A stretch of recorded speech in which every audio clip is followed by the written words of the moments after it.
Over to you now. Thank you, Rasika, for the wonderful introduction. And good evening, very good evening to each and everyone here. Good evening. Can I get one response as good evening back to me Good as a evening. TA Good practitioner? evening, Sunila ma'am. Good evening. Thank you, thank you, thank you very much. Rasika, this particular session, I was also very much excited and also in a dilemma that how to connect TA to school specifically. And this is what came to my mind as how scripts in uniform and timetables of the unconscious can be the theme for this session. So I invite you, each one of you here to this presentation, and what I interpreted TA concepts I have put in as my offering to you. You may also share your expertise at the end of the session and during the sessions if possible also. So once again, I want to thank the organizing team of NCTA specifically for doing wonderful job throughout the start, like 3 months this is happening. Shajan, Sebastian Arakel, first of all, Shajan, Rasika, and Dr. Ruby. So wonderful job you people are doing. So thank you for Thank inviting me you. for this session, as well as all the good things you people are doing. So now, the moment I share my PPT, you all will see a picture or an image. Okay, and the moment you see the image, so this is for each one here. You have to write 3 words that comes to your mind instantly, and fastest fingers will get prize from me during the conference on 10th or on 12th.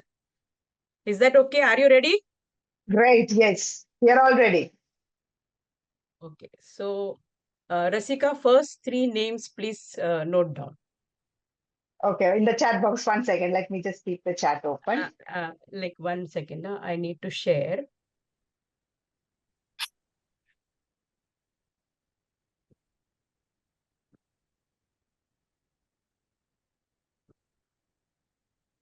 Time starts now.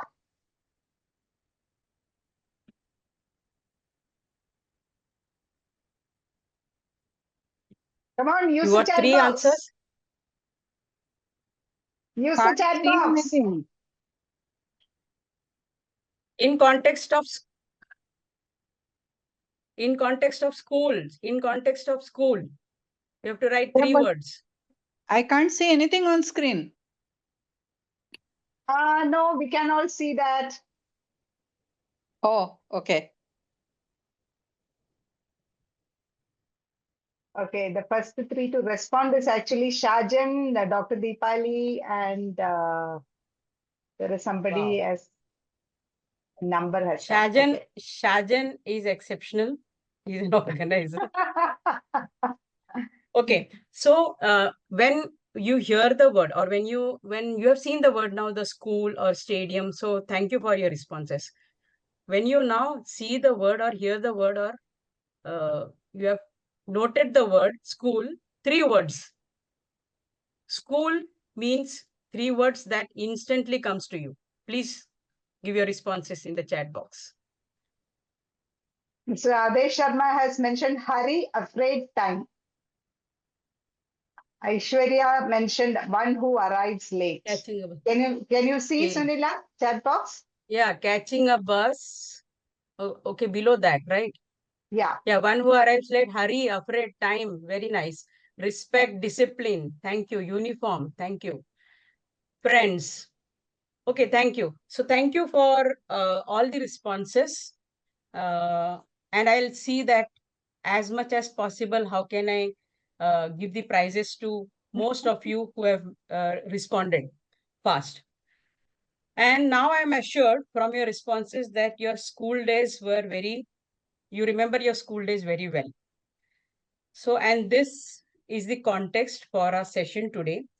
Once again, I welcome each one here to explore some of the TA concepts from the school stories. Did you all have school stories? Yes, no, thumbs up.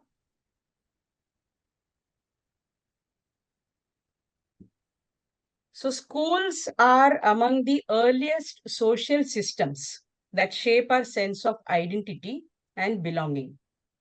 Beyond academics,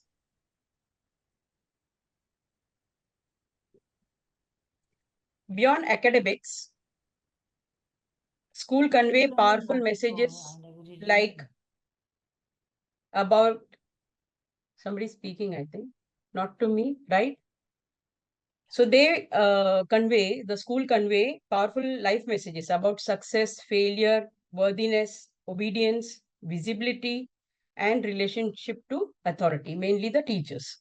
So these messages often become embedded in our unconscious life scripts. We are talking because we are TA practitioners. Schools also are more than institutions of academic instruction. They are identity shaping ecosystems. So, beneath the visible curriculum of subjects and timetables lies a powerful curriculum which is invisible and which has messages, permissions, prohibitions, and roles, shaping how children script themselves and their place in the world. So, under the now the theme or timetables of the unconscious and school stories and scripts in uniform is the title I have chosen. So, little more to explore on these metaphors.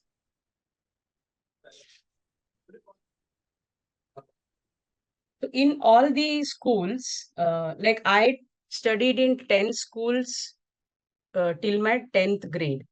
And that's because my father's job was transferable and we had to shift at times within 6 months, at times in a period of 1.5 years to another school. So I had the privilege to study in 10 schools. And in all the 10 schools, I had uniform. Did you all have uniform in your schools? Yes, thumbs up. No. Yes, no. Did you all have uniforms in your schools? Yes, yes. Yes, yes, Yes. And did you all have timetables in your school? yes, yes. How many periods of what time duration? Like we used to have 35 minutes and we used to have 8 uh, classes, sessions or periods we call. Anyone from you? We also have that 35 minutes and 8 periods. 8 periods. Okay.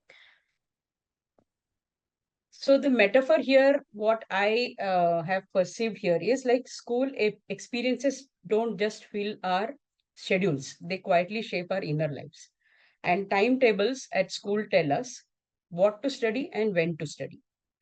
So after every 35 to 40 minutes, bell rings, teacher changes, subject changes, and along with the school syllabus or the subject syllabus, the teacher also comes with her syllabus of the unconscious script in the class, which forms our unconscious timetables, what to believe, how to behave, and who we are to be in the class, whether a natural child or an invisible child or a rebel child.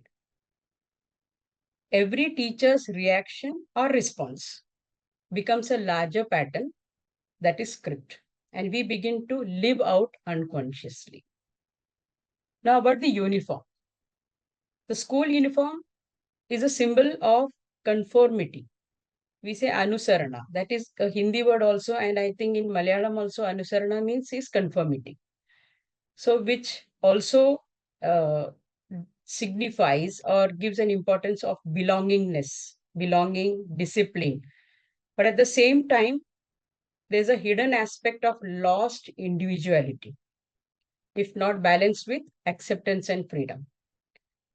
So, in transactional analysis, a life script is like a psychological uniform, something we wear unconsciously, often without knowing why or for how long.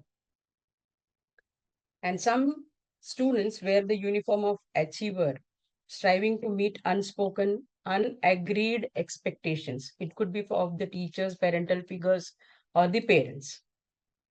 Some others were invisible child. I was one of that till my 10th standard. That is hoping to avoid conflict or attention. Be a adapted, quiet, unseen child in the class. Some others adopt the role of rebel, resisting structure to protect their autonomy. So while school gives us an external uniform, it also often hands us an internal one, the script, stitched together from strokes, permissions, injunctions, roles, and early decisions. Now, in the context of unconscious psychological timetable, I came across a clock time and a goal time. So Eric Byrne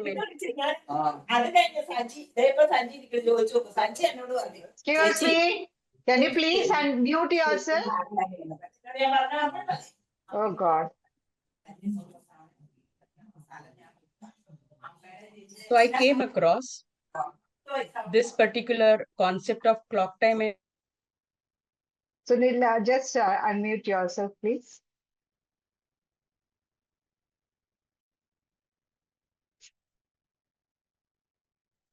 am I audible now? Yeah, now audible. Yeah. So I came across about this concept of clock time and goal time. In the book, What Do You Say After You Say Hello by Eric Byrne. In that chapter, which he mentions about types of script. So Richard Schechner he was a theater artist, and he also used to work with Eric Byrne. So he made a careful and scholarly analysis of time patterns in the theater, which also applies, according to him, to the dramaturgy of real life scripts. So the two most important types he calls as set time and event or goal time. So what is set time? Set time that runs by a clock or a calendar. So wherein the action begins and ends at a certain time given for its performance. Like we all watch the football match. If you people are also watching, the football match is like, number of goals made in that particular time given to both the teams. Whoever makes more number of goals wins. So there's only a set time. Whereas in event or goal time, the activity is to be completed no matter how short or long a time it takes by the clock. So here I could relate it with the cricket. So it's by number of overs, 20 overs or whatsoever number is given as in number of overs.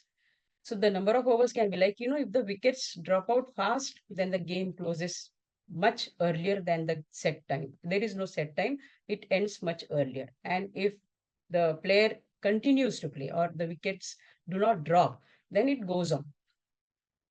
Now, there's one more interesting thing, a boxing match, where it follows the clock time as well as the goal time. Anybody here can explain how the clock time and goal time can be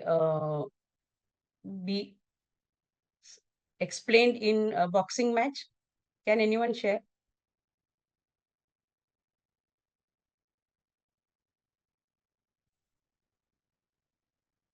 Anybody here to share that?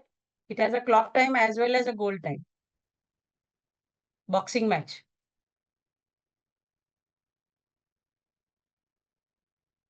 So goal time is if the opponent is knocked down and doesn't get up. However, the time is set, but there's also a time set. However, whatever the time is set, the game ends. As well as till that particular time, if the match runs, then there are points for each player. Is it so? Did I say it correctly? Yes, yes. Okay, so I will say yes to myself. Yes, yes, So you are this, bang on. yeah, so this is how the boxing match uses both the times.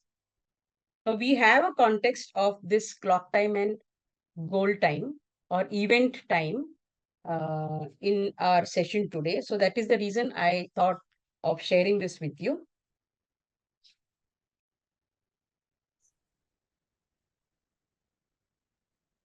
So now Byrne, he could take this as an example for connecting it with the scripts. So he found Schechner's ideas useful to script analyst. But here we can also connect it with our own daily life experiences or of our schools where we took that particular script of time and goal and we are still following it and whether it is working for us or not. So Byrne found this idea very useful and in particular dealing with can and can't scripts. So he mentioned it in two ways. So he gives an example here about a boy, instruction given to a child or a boy about doing his homework. So there are 5 ways he has mentioned how the instructions are given to this child. So I have divided it into as he has given it in the sequence. So can, can't, and there are combinations of two. So can script. So the instructions can be like, you need plenty of sleep, so you can stop at 9 o'clock. So this is a clock time can instruction. Your homework is important, so you can stay up and finish it. So this is a goal time can instruction. So there are both are can. So the child has the positive side to look at either to the homework's importance or to the sleep importance. Now, if it comes as can't script, you need plenty of sleep and you can't work after 9 o'clock. So that is clock time can't. And your homework is important. You can't go to bed until you finish it. So it's a goal time can't. Now, what happens is here is what he mentions, but the two cans may relieve the child. And the two can'ts may irritate the child. So how important it is to give instruction while the child perceives. When we are giving an instruction, how the child perceives in these ways. So can't script and can script is what he has mentioned. Now there's a combination. So you have to finish your homework by 9 o'clock so you can get to sleep. So here it is written, it is clock. Please read that clock time. Clock and goal time, it is combined. So there is a possibility of, the child being reinforced for the hurry up driver.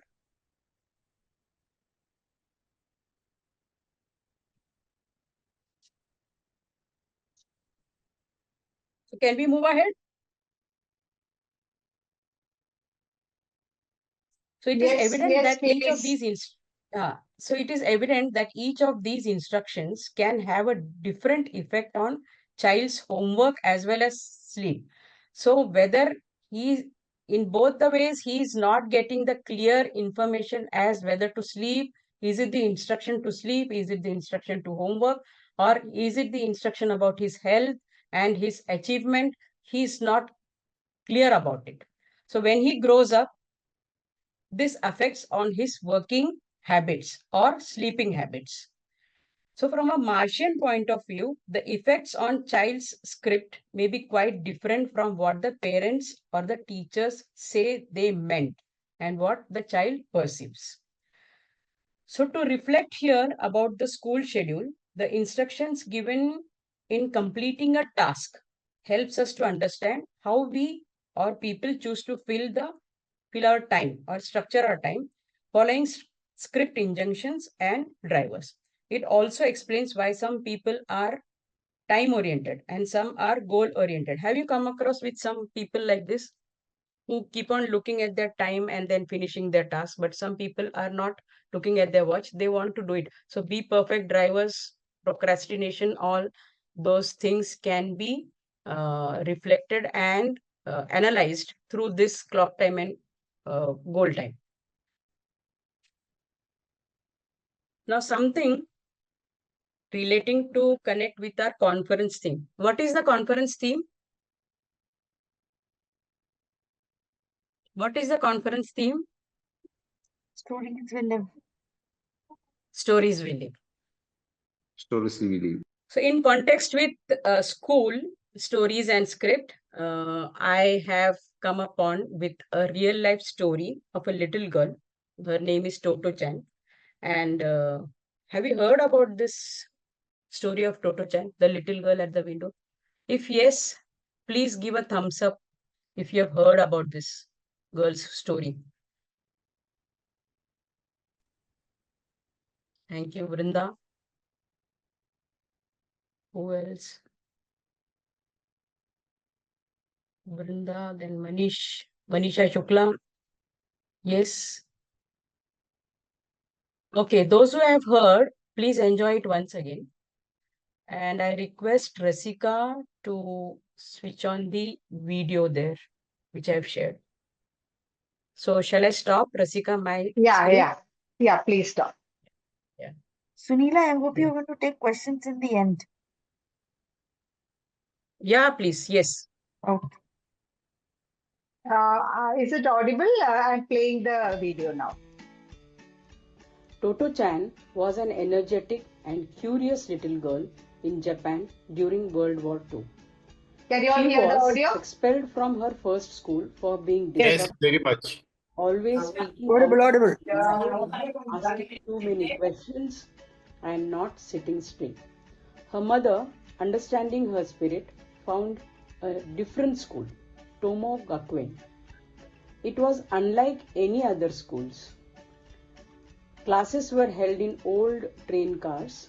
Children chose the order of their subjects, and lunchtime included learning about nutrition. Headmaster Kobayashi welcomed Toto-chan with patience, listening to her talk non-stop during their first meeting. At Tomo, Toto-chan was never shamed or scolded for being different. She learned freedom with structure, discipline with kindness, and curiosity with encouragement. Children were taught values like respect, resilience, and self-awareness, more than just facts. The school accepted children with disabilities and fostered inclusion long before it became a mainstream ideal. Nature, music, storytelling, and exploration were central to learning. Kobayashi believed every child had greatness in them, and his actions showed it. For Toto-chan, this environment allowed her to flourish not just academically, but as a person. Her love for people, the arts, and communication took root here. Later, she became a celebrated TV host and UNICEF ambassador, always remembering Tomo. The school was eventually destroyed in the war, but it lived on her memories and in her life script. Toto-chan's story reminds us when children are seen, heard, and respected, they bloom, and that early experiences don't just teach, they script how we see ourselves and what we believe we can be.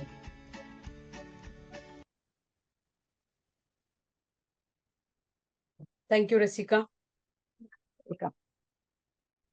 Can I share now? Yes, you may.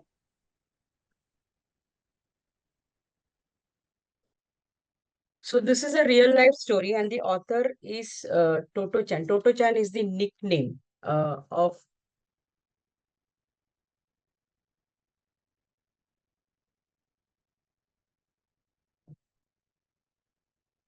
Tetsuko Kuriyanagi. She is the author of this book, and she's an internationally famous Japanese actress, talk show host, and this book has been the bestseller. I mean, millions of copies, and many schools are adapting this framework of what she has mentioned. So all these stories she has mentioned in that book in form of 60 to 70 stories, which are real experiences, what she had in that school. And she had also promised the headmaster that I would come and teach in this school and I would run this school, but which did not happen because of the Second World War. So some salient features of this school that the school first of all, the experiences are written by herself, the students, to 60 to 70 stories. And it was not in this list, this particular school was not in the list of conventional schools in Japan. and therefore it was not much heard, also not seen. It was an unconventional school with minimum, like the total grades at that particular time could be like, 7th to 8th grade. And can you imagine, only 50 to 60 students were the total strength of the school. In one particular class, not more than 8 or 9 students. Another thing is the school did not have an uniform. So the fun thing here was Mr. Kobayashi, the headmaster. So he used to ask all the parents of the children that please send your children or students in old or rather worst clothes to the school. So the reason was like after the school hours, like for example, if the school started at 8 o'clock until 1 o'clock, it was there. So 1 to 3, these 2 hours, he used to allow, that used to be the part of the school time. He used to allow each and every student to play fully 2 hours, and then they used to go home. So the fear of soiling the uniform was not there. So that's the reason he used to ask the parents. So that was one particular feature of this school. And each and every subject was experiential based learning. So they had activities which were real life. Like if one class, so she mentions about one, it used to like, go one grade. Like if the students are in grade 7, then when they used to be promoted to grade 8, then one rail car used to be hired or called or bought. So the students had the privilege to see the installation of that particular rail car in their school as a classroom. So that was the real life experience. So that's one thing. And also like they were taken in nature walks and also to the graveyard to celebrate the Halloween. So all the real. So we can think of how the adult or the adult ego state was being uh, reinforced with the real life examples. And the unique system of school schedule, it did not have a period wise, like how we used to have maths, then English, then this particular subject. So they had, like the teacher used to write the tasks that till by evening you need to complete these many tasks. And it used to be of all the subjects. And the children had the privilege to select their own subject. So if suppose I'm part of that school, I can work upon my science work or task, and the boy or girl next sitting to me can work on English or subject, any other literature. So this was the privilege of those students. Another feature was transparency in communication with the parents. So parents also used to uh, think like how the children could do or whether they'll be able to do it or not. So the principal used to send each day a long specific letter clearly communicating that tomorrow these activities would be there.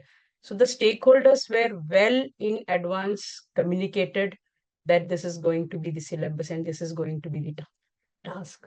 Even the food items. So from ocean and from land, these were the two things what he used.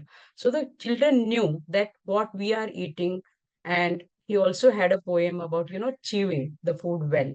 And all used to, so they all used to, so if you can see the photograph here, all entire school used to assemble in one area and then they used to have the food. So these are the original pictures. So this is how that school was a different school. And about the author, Tetsuko Koriyanagi, her nickname was Toto-chan. She wrote this book, and this is the framework for many of the schools in most of the countries. Many countries also uh, translated in their language, and they are using that.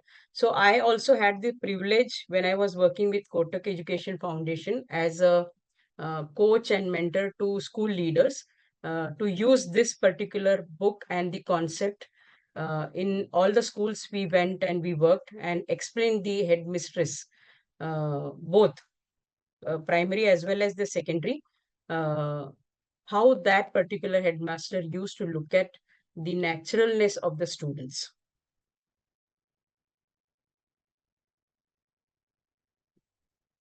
So now coming to the TA terms. So before we move into the school scripts and uniform, I just want to brush up on the protocol. So the first script programming takes place during the nursing period. Nursing period is the breastfeeding and the toilet training time in the form of protocol, which is later worked into uh, probably complicated dramas.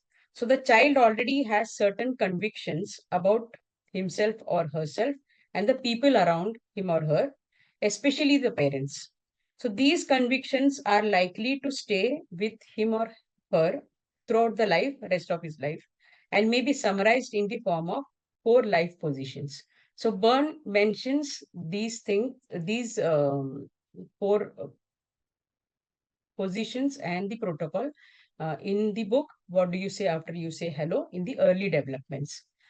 So he mentions in I am okay is like what could be the probability of conviction of a child. It's a good world. Someday I'll make it better through science, service, poetry, or music. So these are those minds who are creative, curious, innovative, inventive, and operate from that I am okay life position most of the time. I am not okay. It's a bad world. Someday I'll kill myself, or I'll kill someone else, or go crazy, or withdraw. And about the world, it's a mediocre world where what do you do, what you have to do, and you have fun in between. Or a tough world where you do what you have to do and have fun in between. Or make good by putting on a white collar and shuffling other people's papers. Or a hard world where you sweep, bend, or deal, or wiggle, or fight for a living. Or a dreary world where you sit in a bar hoping, or a futile world where you give up. So these are the convictions. So thus based on the early, so how the script is selected. So based on the early experiences with the breast or the bottle in the bathroom or outhouse, in the bedroom or living room, kitchen, living room, the child acquires his or her convictions, making his decisions and taking the position. Then from what the stories he hears and reads, either in the pre-primary school or around from the people around who are at home, neighbors, parental figures, where these kind of stories, characters help him choose a prediction and a plan, that how he will go about it and being a winner or a loser or on what grounds and what payoff will be. So that's the first clear version of his life script. So now let's see how school plays in reinforcing this protocol. The child comes with the protocol. So each human life is planned by an urchin of preschool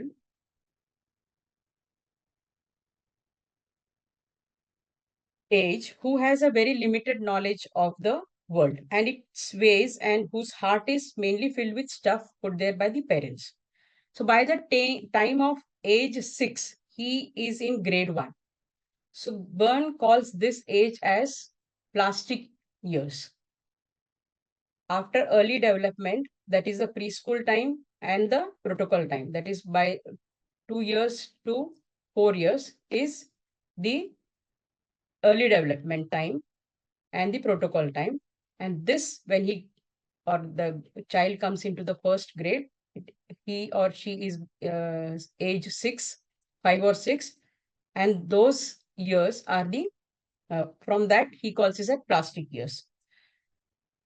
So he is into a competitive world, and now he is learning to deal on his own with the teachers, the boys and girls, venturing into a greater area, a great metropolis with a whole set of responses ready to offer the various kinds of people around him. So his mind is all wired up, and now his own ways of getting along or surviving, and his life plan has been already made.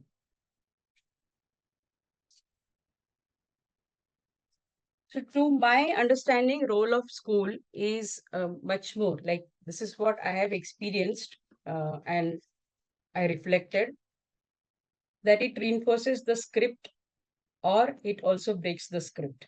So the way student is stroked makes it or breaks it.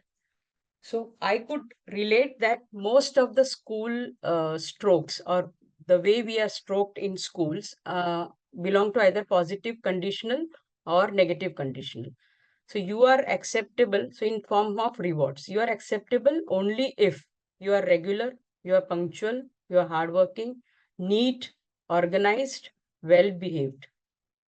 And negative conditional if you don't follow all these things. And it comes in the form of punishments. So you are not acceptable because you are not regular and all these things.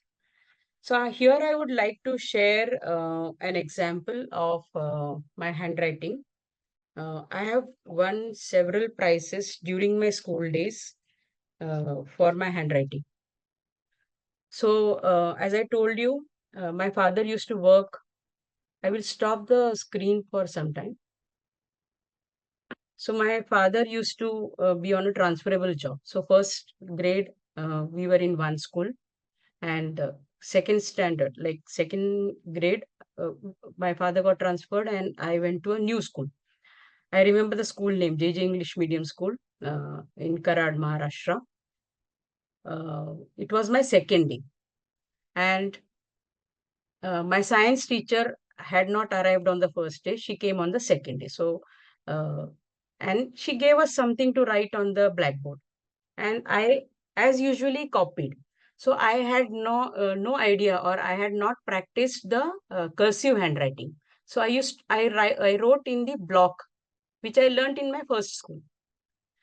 And you all remember, we used to go and stand in line to get the books corrected and get a good or star, something like that. So I also stood there. I must be 7 year old. I also stood there.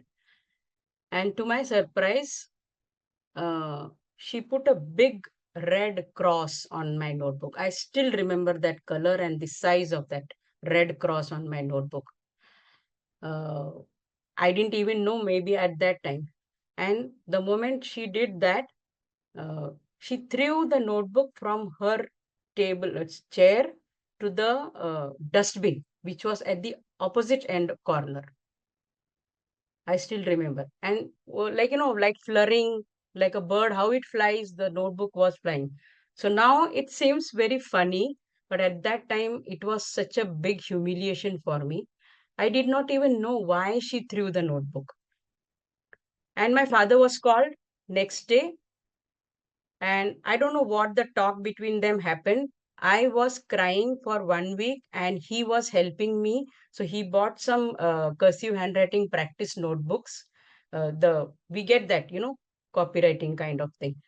And uh, believe me, from third standard, I used to stand first in the essay writing competition and the handwriting competition. I have not skipped one single prize throughout the class. And Vrinda and Dipali must be knowing. Even now, they also admire my handwriting, I believe. So it went on. So the stroke, I still cannot connect how TA. So the reinforcement, that humiliation, it can make or it can break. So not probably it can make, but it made, for me, it made. And I've kept it. So another things that reinforced is like, how many of you were prefects in the class? Prefects, monitor, Vrinda. Who else? Rasika, Dipali. So what made you prefects? You only please share. What made you prefects? What was the quality? 2, 3, 4 qualities that made you prefect in the class? For me, it was being a perfectionist. Yes. Thank you. For Rasika, what attribute of yours made you prefect? Good in studies and very Academic punctual. achiever, Mm. punctual. Dipali, may I know your... Acha, you have a question or you are raising your... No, I just raised it for the same thing. Yeah, I think it's for the discipline the handwriting, the good manners. I think it goes on. Yeah. So do you believe these are the strokes? And we wanted those strokes. And that's how. And how now I feel like at times those strokes and those reinforcements, they become hurdles at times. Now with TA learning, of course, moved on.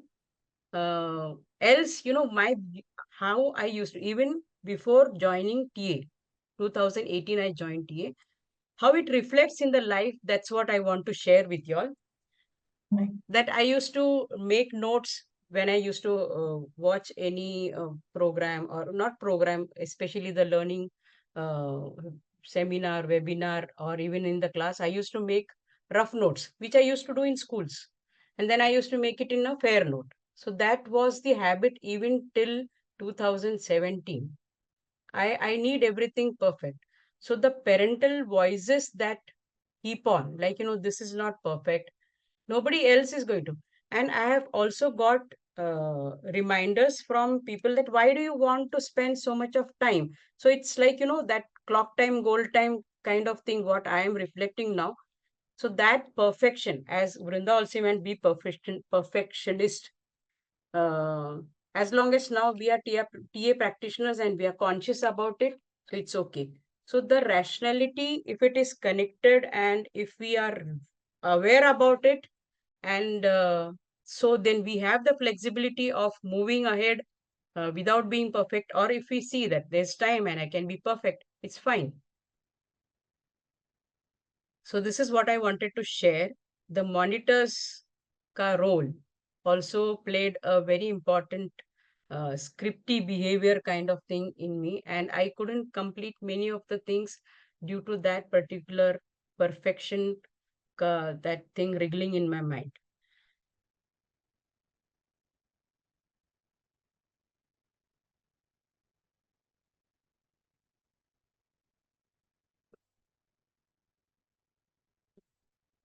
So the strokes play a very important role in our school scripting.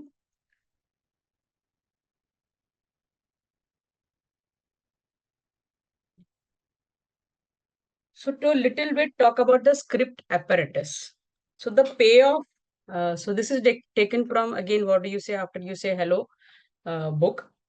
The script apparatus says the payoff, or there are 7 elements as per Eric Berne, he has mentioned those. So the payoff or curse, the injunction or stopper, the same thing, and the provocation. Together, these are 3. Together controls the unfolding of the script towards its destiny, and therefore called the script controls. These are programmed before the age of 6 in most of the cases. Later, the counter script slogans or the prescriptions, that is by the natural parents, take firmer hold, and the last element. So together it becomes 6. The demon represents the most archaic layer of the personality since the beginning. Payoff, injunction, provocation, script controls. These are 3. And prescription,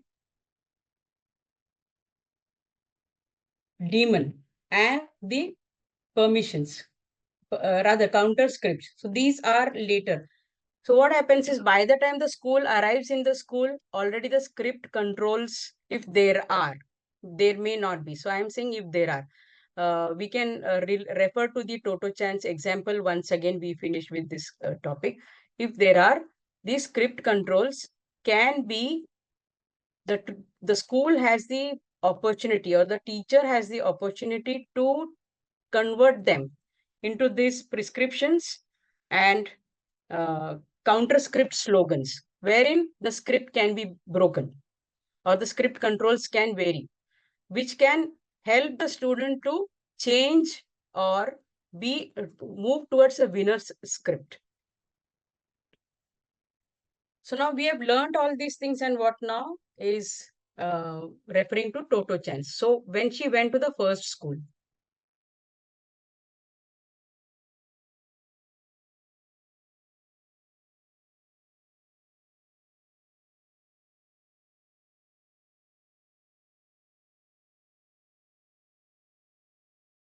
Sunila, are you there?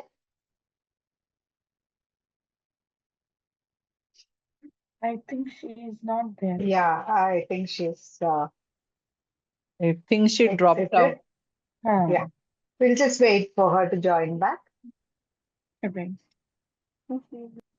The topic was going in a very interesting manner.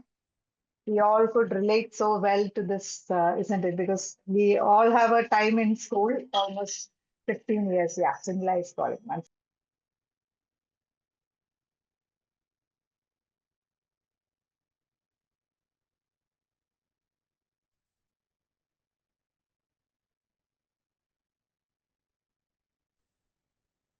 She'll be joining in 1 or 2 minutes time.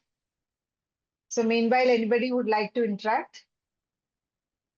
The school days and the connections. Just just wanted to say, like you said, it's so relatable Exactly. and how Yeah. it has affected you. And yeah, it still affects us. I mean, whatever we have done in childhood. And Almost we don't 15 really, years. Almost 15 years we are spending in school life, isn't it? yeah. And the culture we have carried from school, all that disciplining and everything, I think it is more to obey than to think. Yeah, so She's that's back. it. Yeah. Yes, I'm very Sunila. sorry. Something went wrong. All of a sudden, it just went off. So I'll share my screen again. Took a drop from Yeah, I this. heard Rasika asking for interaction, so we will have. Yeah. So to connect so that we are refined with what we have learned. So Toto Chan's first school, she was declared like disruptive, disturbing the class. So labeled as disruptive. And what could have been if she had continued, like, I don't belong here. So don't belong injunctions could have reinforced. And something is wrong with me. The compliant child with the suppressing of the feelings, the natural child would have been suppressed. She was very curious. So that would have not come. Her potentials today, what she is, must have not come out. She would have been an average or below average student. So when she went to that, the shift in the school, that is Tomo, the new narrative emerged. So differences there were seen as possibilities and not a problem. So she was listened to, heard to, that itself made a very big difference. So learning through play, exploration and personal interest, no child was made to feel less than. Each and every child was made feel special. So there's a postscript by Toto. So Mr. Kobayashi, he valued naturalness and wanted to let children's character develop naturally. So the natural child was very much intact in these schools. And she has also given thanks to her mother, who did not tell her that she was expelled from the first school till her 20th birthday. So she was fully grown and she was able to receive it in a rational way. Till that time, she did not share with her. So what do we have with us? So Byrne mentions about this particular winner script in his, again, book, What Do You Say After You Say Hello? That a winner, sorry,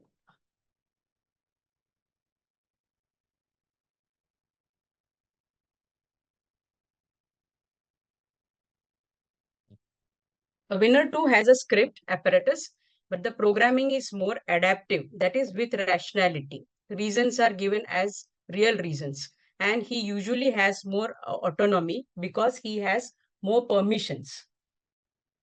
This particular Tomo school had more permissions to behave naturally.